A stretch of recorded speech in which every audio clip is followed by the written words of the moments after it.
매일 말씀 5분입니다. 오늘은 하느님의 자비주일입니다. 성요한 바오로 2세 교황께서는 2000년 대희년 부활 제2주일에 폴란드 출신 파우스티나 성녀를 시성하였어요. 파우스티나 성녀는 자비의 성모 수녀회에 입회한 뒤 33살의 젊은 나이에 하느님 곁으로 가기까지 평생을 하느님 자비의 신심으로 수도 생활하셨습니다. 교황님은 전 세계의 그리스도교 신자들이 파우스티나 수녀가 봉헌한 하느님의 자비 신심을 기리고 키우기를 당부하셨습니다. 그래서 교황청 경신성사서는 2000년 5월 5일 교령을 선포하였고 부활 제2주일 오늘이죠. 이날을 하느님 자비주일로 제정하였습니다. 따라서 가톨릭 교회는 2001년부터 부활 제2주일을 하느님의 자비주일로 봉헌하고 있습니다.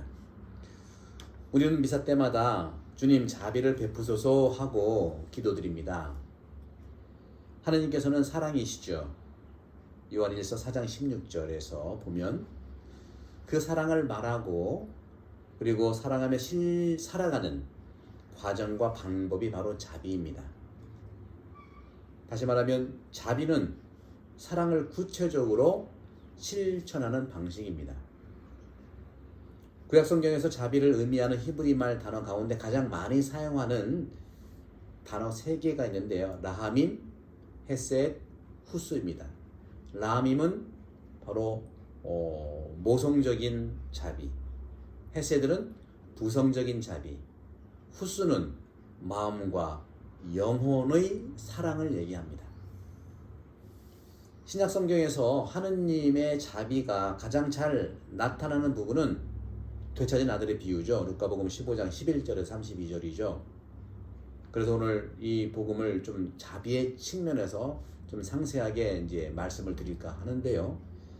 여기서 작은 아들과 큰 아들과 아버지의 이 관계를 잘 보시면 우리도 얼마나 내가 자비를 살아가는지를 알 수가 있겠습니다. 작은 아들이 아버지 집으로 돌아온 것은 구약 성경에서 말하는 회개, 다시 말하면 행동의 변화를 보여줍니다.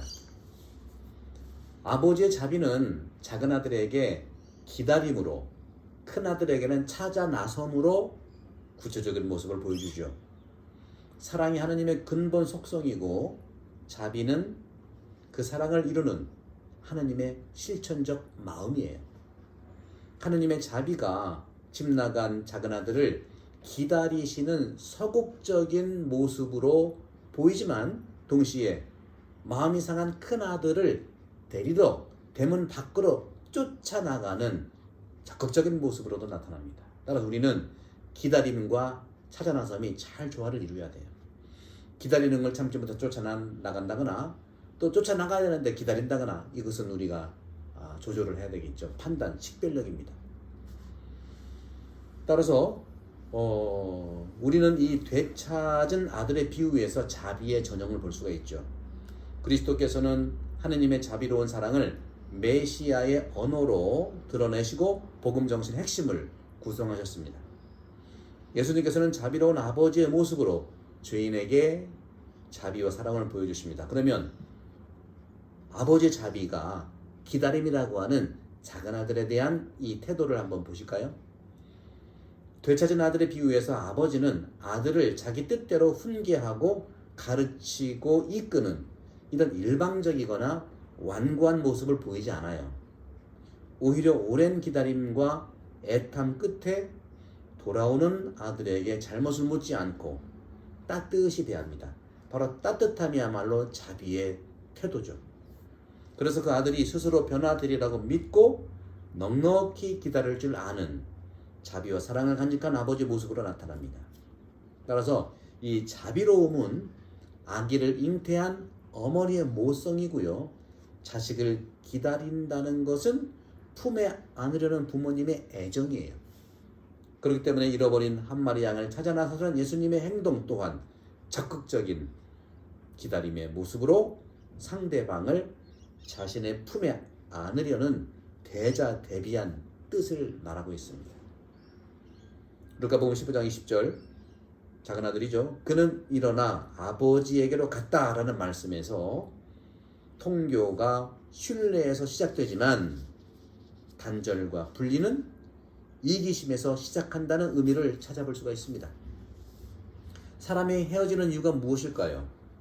믿음과 신뢰는 사라지고 서로 만족하지 못해서 사귐이 지속될 수 없기 때문인 것이죠.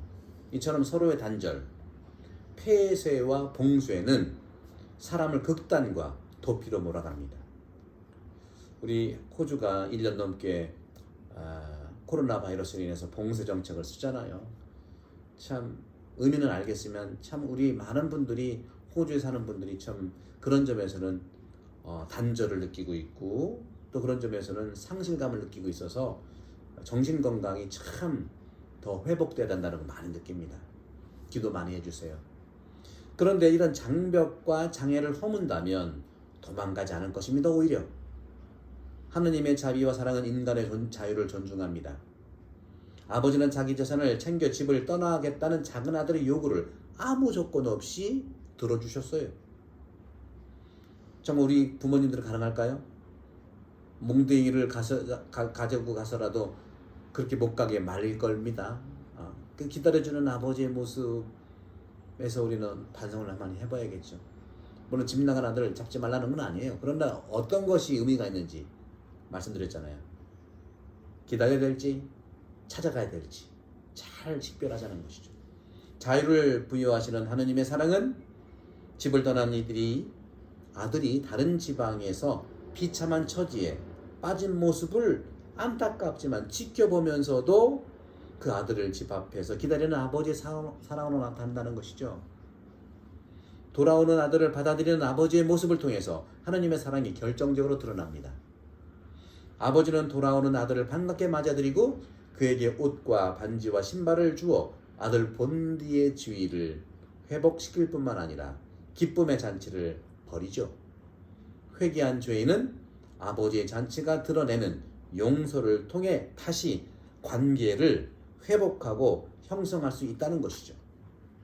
그때 죄인은 좀 더 의롭고 아름다운 방법으로 하느님에 대한 믿음을 고백합니다. 죄의 습관이 없는 사람들은 하느님께서 악을 이기시고 손으로 갚아주시는 생명, 제1원인 이렇게 생각하기가 쉬워요.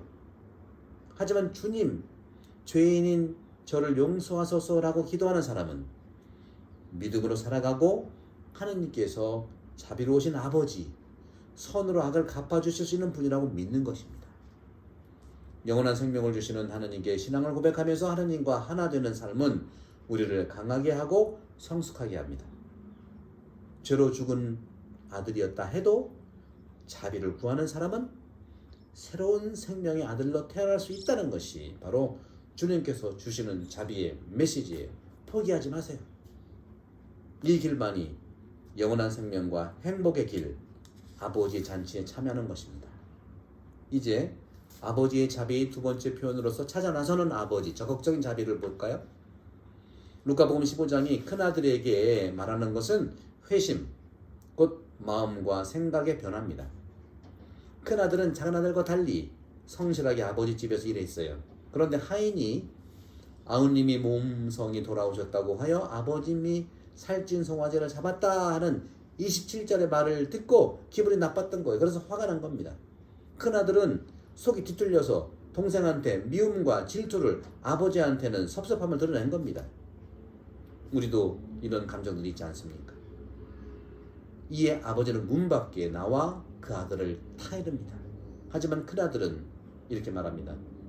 저는 여러 해 동안 종처럼 아버지를 섬기며 아버지의 명을 한 번도 어긴 적이 없어요. 이런 저에게 아버지는 친구들과 즐기라고 염소 한 마리 주신 적이 없잖아요. 하고 컴플레인하는 거예요. 큰아들은 아버지와 자신의 관계를 아버지와 아들이 아니라 주인과 종의 관계로 여겼어요. 그런데도 아버지는 끊임없이 아들에 대한 자비를 친절하게 표현합니다. 31절에 얘야, 너는 늘 나와 함께 있고 내 것이 네 것이다. 이어서 아버지는 큰아들에게도 친절하게 속에 있는 말을 건넵니다. 너의 저 아우는 죽었다가 다시 살아났고 내가 잃었다가 되찾았다. 그러니 즐기고 기뻐해야 한다. 아버지가 작은 아들에게 보여준 자비는 헤세드입니다. 부성적 자비이죠. 정을 보이는 모습으로 나타나죠.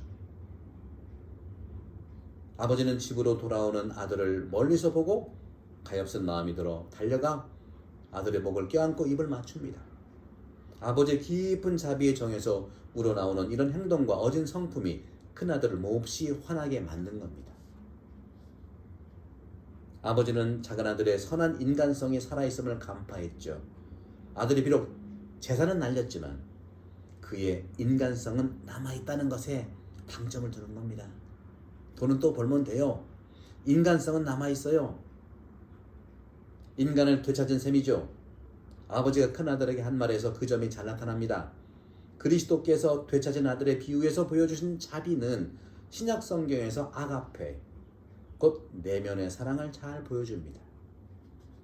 그런데 작은 아들이 돌아와 기뻐하며 버린 잔치에 항변하는 큰아들을 대한 아버지의 태도에서 자비가 나타난다는 것이죠. 인간의 기준을 넘어 누구에게나 미치는 하느님의 자비와 사랑을 발견할 수가 있다는 것이죠. 큰아들도 동생과 같이 회개해야만 하는 상태에 놓인 거예요. 큰아들은 동생과 달리 자신의 외적인 생활을 내세워 스스로 의인으로 자처하고 회개의 가장 본질 요소인 자신에 대한 아버지 하느님의 사랑을 깨닫지 못한 거예요. 회개의 가장 핵심은 내가 잘못한 것도 중요하지만 그보다 하느님이 나를 사랑한다는 걸 깨닫는 거예요. 자비가 그런 겁니다. 너무 죄죄죄하지 맙시다. 우리는 살아있는 사랑받는 죄인이에요. 따라서 아버지는 큰아들에게도 당신의 사랑을 인식시켜 주었습니다. 비유는 하느님의 사랑을 전해준과 동시에 그 사랑을 받아들이는 회개를 촉구하고 있는 것이죠. 루카복음 6장 36절 너희 아버지께서 자비하신 것처럼 너희도 자비로운 사람이 되어라.